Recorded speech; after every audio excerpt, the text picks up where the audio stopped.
Yes, John. Yes, yes. Yes, Good evening indeed. to all the listeners. King Lion Show, Caribbean Showcase, TGM Radio. Special guest in the house tonight, Mr. Lickshot himself, Palmer Dog, the legendary Mr. Michael Palmer. Introduce yourself. Well, this is Michael Lickshot Palmer. I don't know. I mean, it is in the flesh. Alright, okay. Big up Father German. He ain't here tonight from DJ Rich. Just gave us a nice Michael Palmer showcase. And we're going to get into this interview now. Let the listeners get to know Mr. Palmer all over again. You've been doing it for a while now. Yeah. But we're going to reintroduce you all over again. Let's go. Okay. We're going to start out from early. I want to educate the listeners about Mr. Palmer tonight. So we're going to start out from early career. Yeah. I believe you started recording in the 70s? Yeah, like 1975. Okay. And once again for the listeners, back in this time, the sound systems was popular. So you actually began your career on sound systems. Yeah. What were some of the sound systems that you began your career on? Stereophonic, that was Stereophonic. That was a sound played by General Echo, Fluxy, Django. I think Sister Nancy. I don't think Sister Nancy was there too. And Big John was the owner. Okay. R.I.P. to General Echo, Big John. I know you started out your career on Stereophonic, but because of unmitigated circumstances, you had to move along. From Stereophonic sound, what other sounds did you chat on in Jamaica? Well, or sing on, I should say. Well, most likely it's a variety of songs. You have Gemini, which was the main song at that time, at that era. You have Please Unlimited. You have Virgo. The big song there. Where, you have a song I'm thinking of it. I don't remember the name, but this kid named Chunkfa from Montego Bay. They used to come into Kingston and just take me, Junior Reed, and we go down there and we kick it, you know what I'm saying? So, it's a variety. Okay, so becoming popular singing on sound systems. Jammies, Papa Jaro, I forgot all, I'm getting too old now for this. Yeah, I was waiting for you to say that name. The Mighty Kilimanjaro, legendary sound system. Okay, so you obviously made an impact singing on sound systems. Definitely. So you transitioned to working with producers. Yeah. Your first big hit. Well, I have to say my first big hit, I like to say it Smoke the Weed. This was 84? 83. 83, yeah. Okay. So how was it in 1983 when I know you had singers like Lil Jon dominating the circuit? How was it getting that first big hit in 83? Well, it wasn't a big hit then in Jamaica. It was a big hit overseas. You see, I was still struggling in Jamaica. Not knowing that this song was a hit overseas, in Europe and right here. You see what I'm saying? So I was still working on that particular hit. You see what I'm saying? So as the month went by, I did another session with Ja Thomas, and we did I'm Still Dancing, Ghetto Dance, Menard Run, no, not Menard Run, Robbery. Okay. You know what I mean? So, and those took off in England again, and everything was happening overseas and nothing was happening at home. Okay. So I was still searching for the particular hit at home to establish myself as, a true player.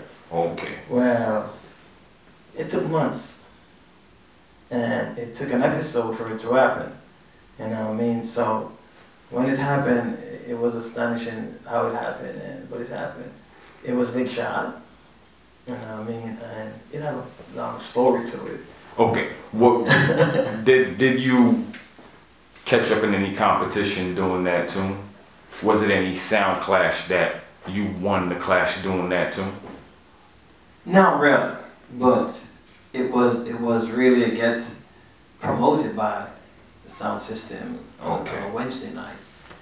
Like every Wednesday night, that would, you know, first time I sang it on the Sound Gemini Club on a Wednesday night, you know, the fences all fell down and shit. So I'm sorry. I'm sorry. It's I'm sorry about that. We let it slip sometimes. You know what I'm saying? TGM radio. Yeah, and the fences was all down, and it was. I know I had a hit now. Okay. I knew then.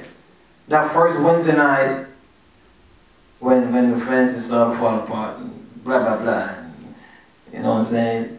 I knew I was on to a hit.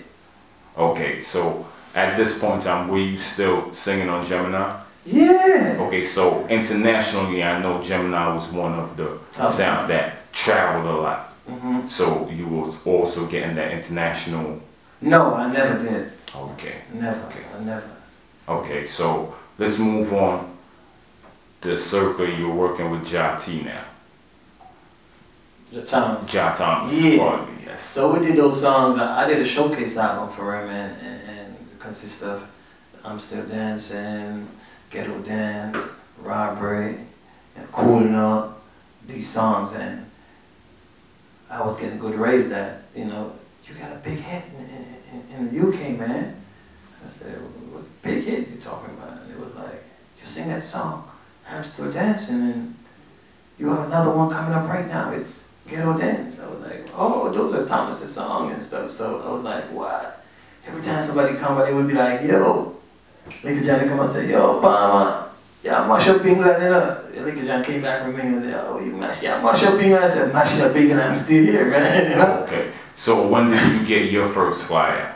Okay, my first flyer came in 1984 after the making of Lick Shop. You see what I'm saying? So that came out like a storm and just hit the airwaves and everything. And we didn't. It came out in the summer. 84. And who produced Lick Shop, just for the listeners? George Bond. Okay. For the Powerhouse label and stuff. Yes. So that was going on and stuff, and #1 and everything. So I had that hit now, and my first gig overseas was in Cayman. Me and Peter Metro and this female DJ named Jackie Stedman. So we went to Cayman, and wow, it was crazy. And from there on, you know, that Christmas, I went to Europe. To England, and I did a couple of gigs and stuff, and it was nice. Okay, so I know, and also getting the flyouts, you starting to go international. Mm-hmm. You started working with a broader range of producers. Oh man, too much producers, man. Some legendary producers. Yeah, Jammies, Tubbies, Sugar Miner. Sugar Miner, oh my God, it's crazy. Keith Wignall, hey, it's